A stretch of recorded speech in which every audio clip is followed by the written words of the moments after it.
Dear brothers and sisters, Mario Vargas Llosa, a Nobel Prize winner who died this spring, wrote about the conflict that never dies. This land pulsates with life like nowhere else. Israel and Palestine are the cradle of four faiths and at the same time the arena of an unending human tragedy. The first Palestinian terrorist, Wafa Edris, was 28 years old. She didn't wear a hijab. She wanted to become a nurse. She loved her brother who spent 8 years in an Israel prison and was tortured. When her husband abandoned her because she couldn't have children, something within her broke. Her mother still doesn't know why her daughter blew herself up on a Jaffa street.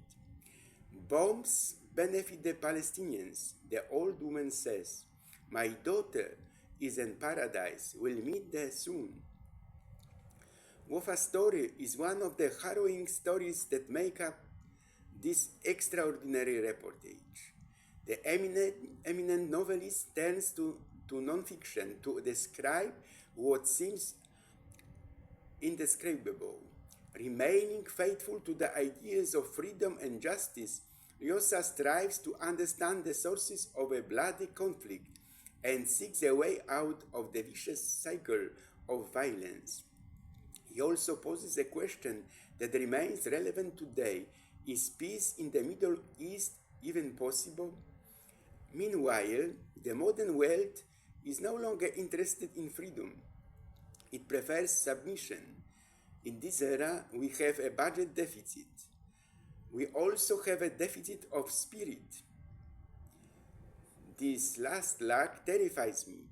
Meanwhile, I gaze at Padre San Pio's room in Piana Roman, who he first received the stigmata of Christ and composed a prayer. When I am gone, don't cry. I will be there, in the silence of the morning, in the scent of coffee, in the warm light of the sun that touches your hand. Don't look for me in the cemetery. I live in your memories. Every day you remember me. Pause for a moment, be silent, smile. I will feel it.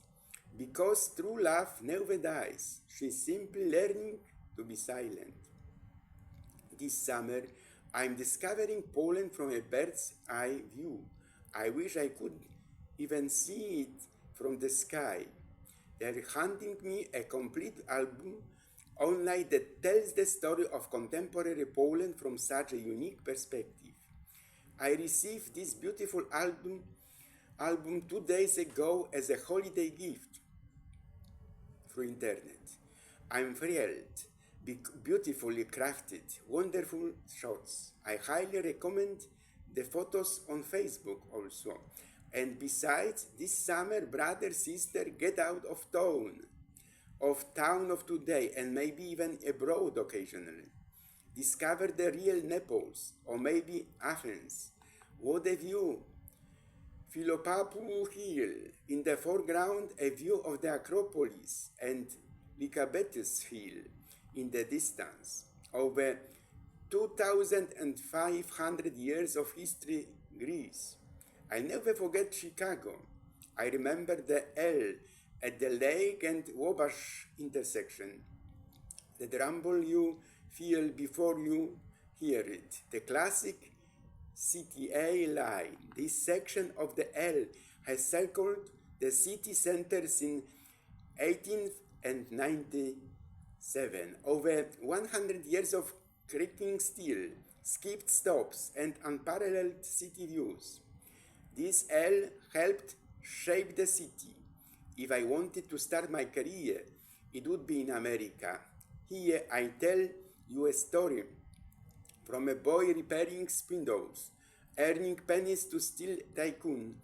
Andrew Carnegie embodied the American dream.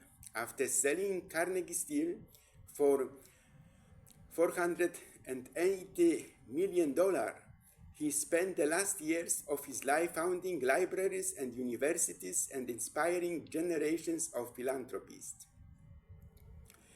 This is the day when Catholics celebrate the dedication of the Basilica of Santa Maria Maggiore, one of the four major basilicas in Rome. It is the largest Marian church in Rome, built in the 5th century after the Council of Ephesus declared Mary the Mother of God. August 9th is World Book Lovers Day. This is a celebration for all who love reading and can imagine life without it. Whoever reads books lives twice. A book is sage, gentle, and full of sweetness. An empty life fills with light, and an empty heart with emotion. It gives wings to love and lightens the burden of hardship. It brings life to the stillness of home and gives meaning to life. A book can do anything. Perhaps you'll meet Eleanor during the summer holidays.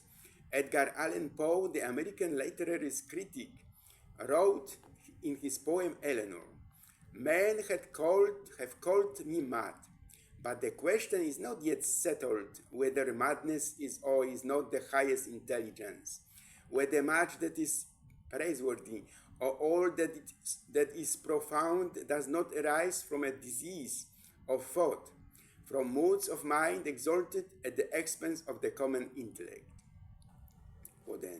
It happened in Ecuador. On this day, 150 years ago, August 6, 1875, Gabriel Garcia Moreno, the Catholic president of Ecuador and defender of Christ's social kingdom, was assassinated by Freemasons on the steps of the National Palace in Quito. His last words were, "God does not die." Blessed Pope Pius IX declared that Gabriel Garcia Moreno died a victim of faith and Christian charity for his beloved homeland. He helped establish Catholicism as the state religion and was the only ruler in the world to protest against the Pope's loss of the Papal States in 1870. In 1872, he ordered Parliament to consecrate Ecuador to the Sacred Heart of Jesus. After this public consecration, he was sentenced to death from the German Freemasons. His beatification process is ongoing. In 1958, a prayer for Moreno's canonization was issued in the form of an indulgence. There are those who do not seek because they live superficially and consider themselves satisfied with what they already possess. Their comfort, pleasures, interest, and complex games of earthly existence do not allow them to transcend themselves. They may strive, but always to multiply and perfect their comfort and pleasures, to become ever more deeply involved in their interests and games. They never take their eyes off the earth, and therefore convince themselves that there are no stars above our heads, no other worlds than one that imprisons us. God certainly cannot be reached by such people without longing and spiritual ecstasy. There are also those who do not seek because they have lost hope of finding Him, because they are embittered and disgusted by human history, full of injustice and pettiness, because they are frustrated in the pursuit of truth and goodness. God, these slaves of pessimism say, cannot exist because their world is too ugly and human history too polluted. These people are like disappointed lovers. Their souls are too painful to strive for truth. May the Lord have mercy on every wound of the heart, so that all may recognize Him not as a cause but a solace and the only possible remedy for our ills. Many, moreover, do not seek God because they are hampered by pride of mind or heart.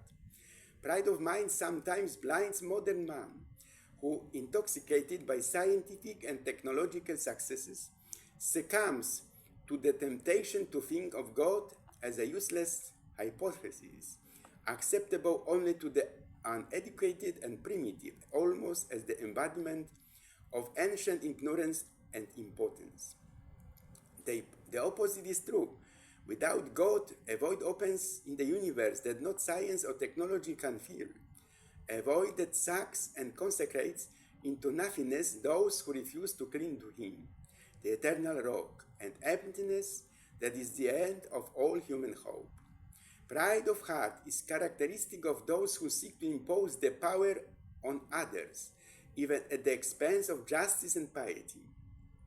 Of those who make themselves only the idol worthy of worship, of those who refuse to acknowledge any authority beyond their own judgment. However, we have discovered that we have a humble God who humbled himself to the point of becoming like the lowly and the poor.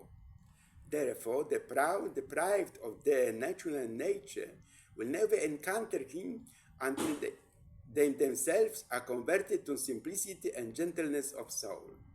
Finally, those who are convinced that they have found him imperfect, for no longer seek God. They already possess, when it comes to religion, their own convictions, which they never dare to speak of. They have, as it were, tamed God to the point of making him someone who no longer torments them, who demands nothing more than what they themselves have decided to give him.